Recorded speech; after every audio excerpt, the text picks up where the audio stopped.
Brazil. A weekly show by Geisa Fernandes.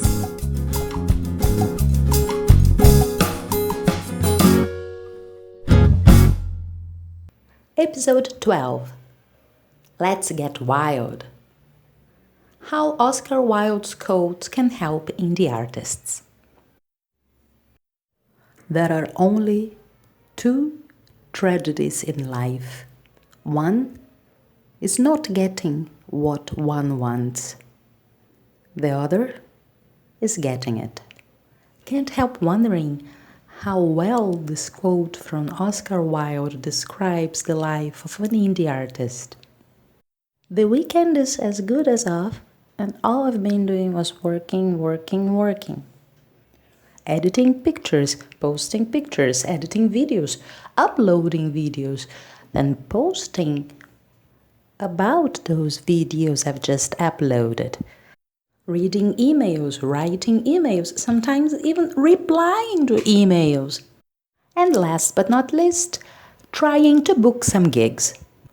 Wait, now I know what you're thinking.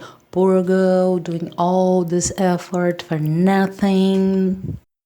And how well it would fit the first part of Wilde's quote, and probably that's why I've chosen it for the title of the episode, blah blah blah. No, you're wrong. The problem is, the truth is rarely pure and never simple. Another of Wilde's quotes. Well, and again, the guy was right. After a few negatives, I got 3 gigs confirmed, 2 for March, 1 for June, and they are already driving me crazy. 3 lazy gigs. Why? If you're asking why, that's because you never produced a gig. You never worked as an indie artist and your own producer. There's always a lot of more work involved than you thought in the first place in that beautiful day when you clicked the submit button. Remember that mission accomplished feeling you got back then? Well, now it's being replaced for, oh my god, not gonna be enough time, I'm gonna be out of money, and what I'm doing. You know what I mean.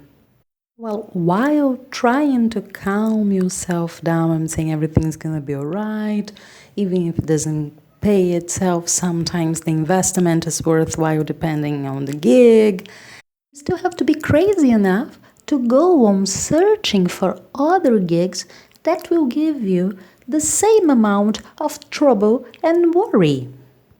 And most probably multiply the number of working weekends you have ahead.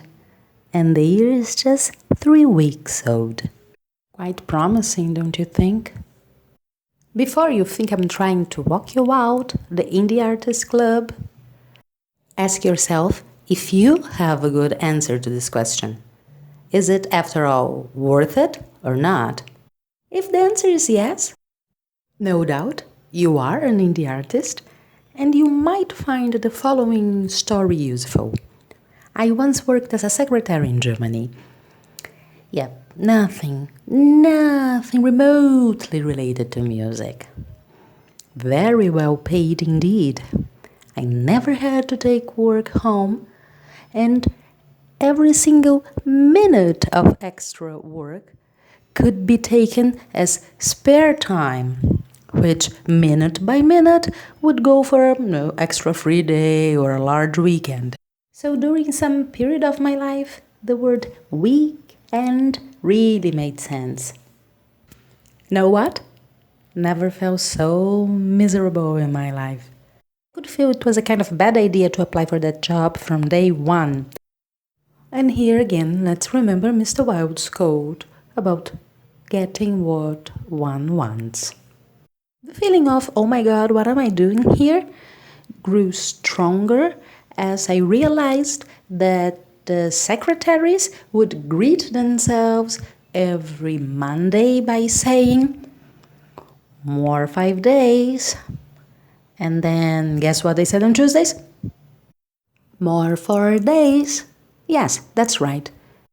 They considered normal to count down their working days. And I started wondering what they would also consider normal.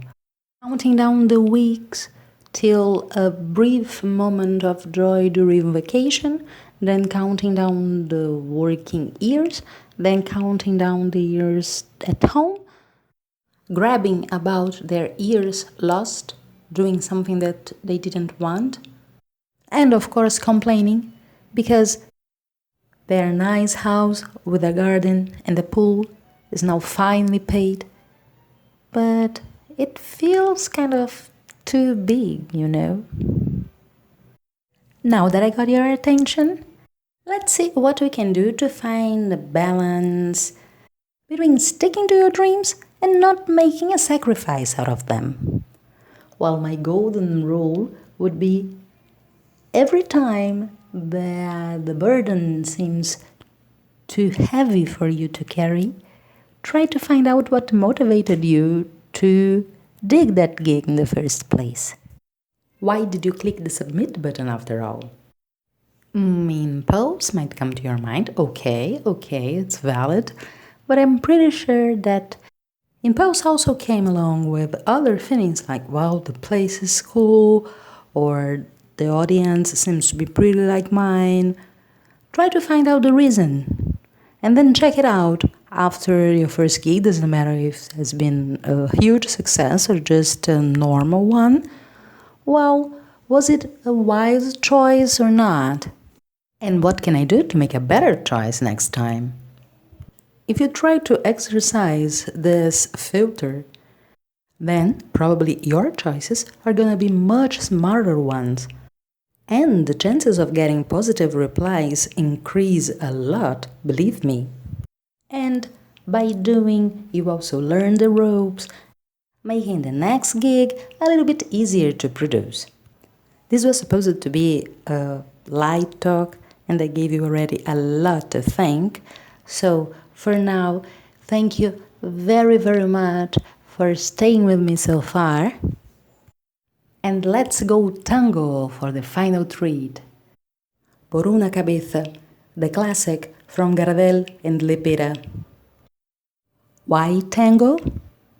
Because, as Mr. Wilde would say, the world is a stage, but the play is badly cast. Do you agree? Well, leave your comments. Till next week, and for now, beijo!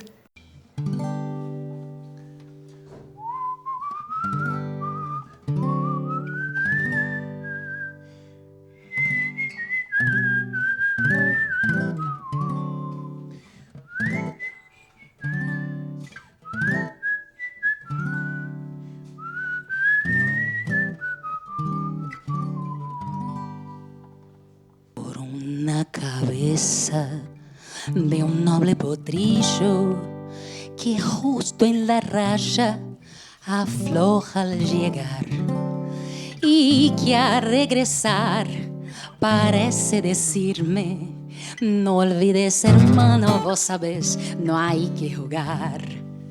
Por una cabeza me dejó de un día de aquella risueña y coqueta mujer que al jurar sonriendo el amor que está mintiendo queme en una hoguera todo mi querer. Por una cabeza todas mis locuras, su boca que besa borra la tristeza, calma la amargura. Por una cabeza, si ella me olvida, ¿qué importa perderme 1000 veces la vida? ¿Para qué vivir? Cuántos desengaños por una cabeza, ya juré 1000 veces, no vuelvo a insistir. Pero si un mirar me hiere al pasar, sus labios de fuego otra vez quiero besar. Basta de carrera, se acabó la timba. Un final reñido ya no vuelvo a ver. Pero si algún pingo llega a ser fija el domingo, yo me juego entero. ¿Qué me voy a hacer? Por una cabeza todas mis locuras.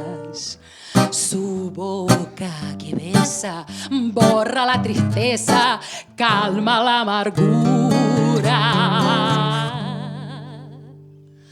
Por una cabeza, si ella me olvida, ¿qué importa perderme 1000 veces la vida? ¿Para qué vivir?